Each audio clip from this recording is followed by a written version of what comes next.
Colourful Heritage started in 2010 over a cup of tea, a conversation amongst a group of friends, and they realised that a lot of the older generation from the South Asian community have stories, anecdotes, advice, information that they know, but it's not being passed on to other people or to other future generations. There was a discussion over a cup of tea at a friend's house about how we were losing a lot of these amazing stories that we had all heard growing up from the elders that had come to Scotland.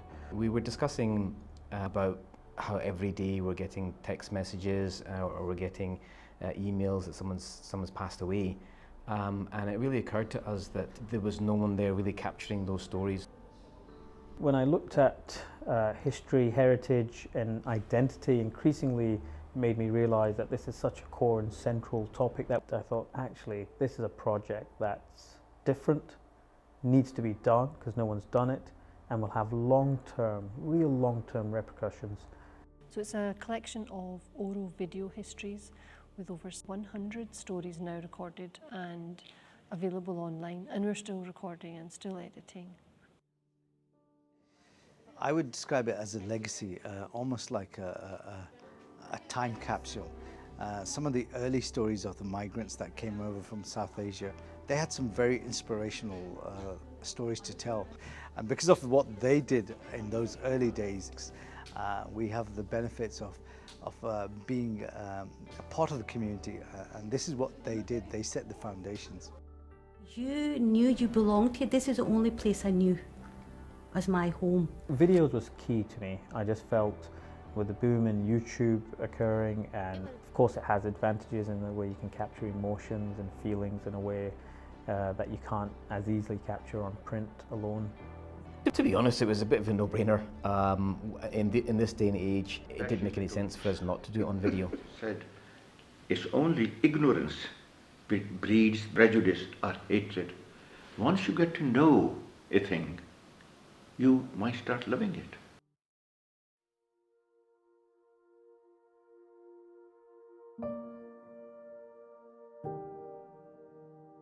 We built the whole project on 3 key strands: capture, celebrate, inspire.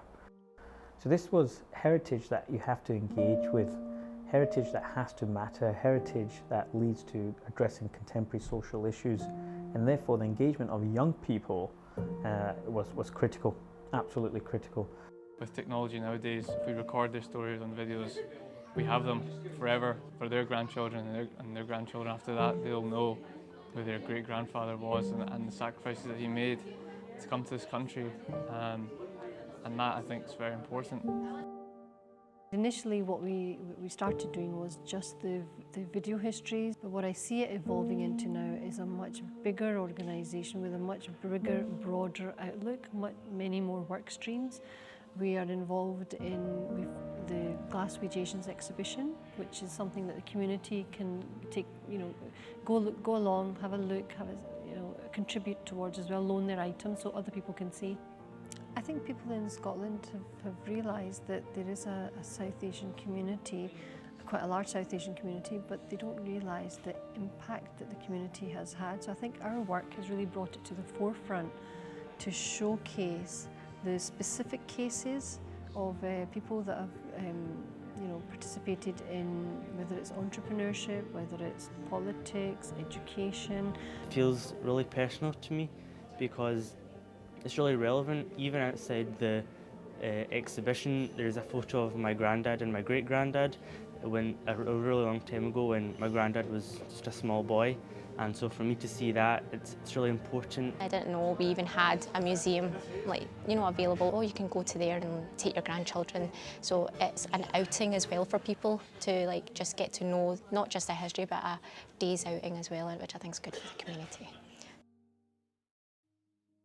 The latest area that we're working on is the contribution of the South Asians to World War I and World War II, so that our future generations know, whether they're Asians or whether they're Scottish or British or just anybody really, how much of a contribution that the South Asians had in both the world wars. With the rise of Islamophobia and so much negativity, it's important for our community to know that we were part of that. We were there and we were fighting for Britain for the same values.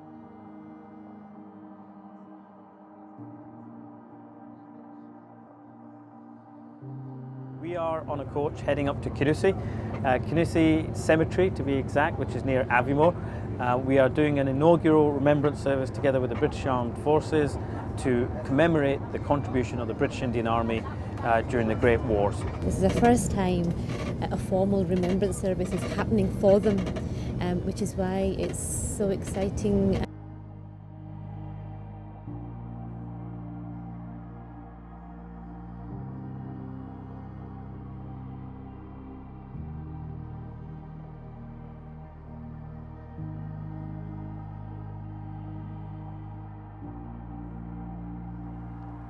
Ladies and gentlemen, I feel with decades of silence, more needs to be done to ensure their sacrifice is never forgotten.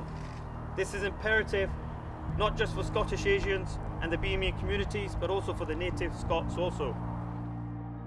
So I think the conversation now, we're in a place that we wouldn't have imagined 10 years ago. And that's where this is important, because Colourful Heritage, from some of the work that we've done, we've been able to say that our sacrifices of our elders and previous generations are what have made the UK and this country what it is. So we're not foreigners, we're not immigrants.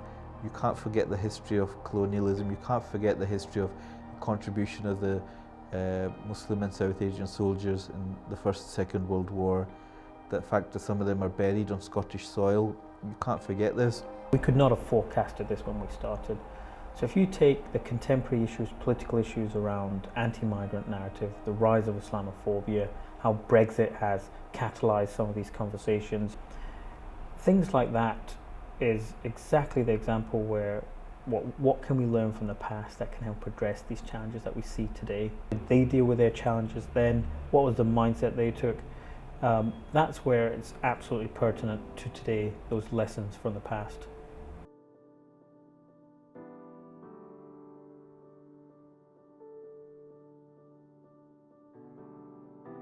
So the winner is...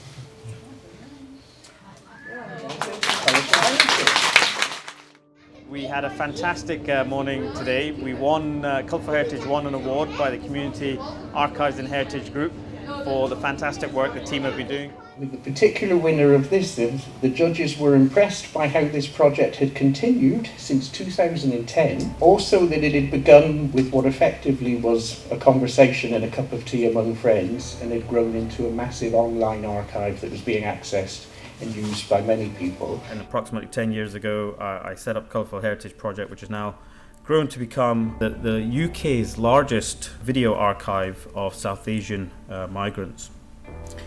Ours at Colourful Heritage is a peculiar experience, and it's peppered with many challenges and some amazing successes. We have genuinely uncovered what we believe to be a unique migrant story that's unique to Scotland. I just want to say congratulations for the award that this won this morning at the Royal Concert Hall, and the event that they put on today with this boat cruise in Loch Lomond, and I just wish them all the best in all the future and everything they get to. I think for anyone, for people in Scotland, people in the world, for young, old, somebody is going to pass away and somebody's going to be born. As time goes, these stories are disappearing, this history is disappearing, so it's very important to capture that, because the young people will never know. I congratulate the whole team for the hard work that they put in to earn this award, and I wish them best of luck in future. It's not a 9 to 5, and it shouldn't be, because it means so much more to us than a 9 to 5. I think if it was that, we wouldn't have got to where we are today.